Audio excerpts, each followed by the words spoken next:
అక్రమాలకు పాల్పడే వారిపై చర్యలు తప్పవని కడప మున్సిపల్ కమిషనర్ మనోజ్ రెడ్డి హెచ్చరించారు.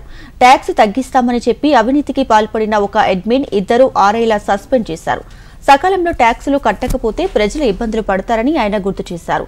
ట్యాక్సులు తగ్గిస్తామని చెప్పే సిబ్బందిని ప్రజలు నమ్మవద్దని కోరారు. ప్రభుత్వం విధానాల ప్రకారం పన్ను ప్రతి ఒక్కరూ కట్టాల్సిందేనన్నారు. ప్లాస్టిక్ వాడకంపై ప్రత్యేక దాడులు నిర్వహిస్తాం. ప్లాస్టిక్ విక్రయాలు జరిపితే చర్యలు తప్పవన్నారు. చికెన్ దుకాణదారులు వ్యర్థాలను రోడ్లపై వేయకుండా చూడాలని కోరారు. ఎవరైనా దుకాణదారులు రోడ్లపైన చెత్త వేస్తే జరిమానా విధిస్తామని హెచ్చరించారు.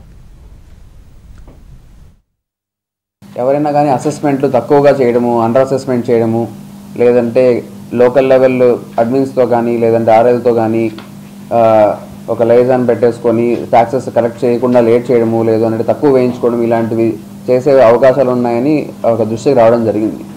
మనకు వచ్చిన ఒక కంప్లైంట్ బేసిస్ మీద నిన్న ఒక ఇద్దరు అడ్మిన్ని, అందులో ఒకరు ఇన్ఛార్జ్ ఆర్ఐగా ఉన్నటువంటి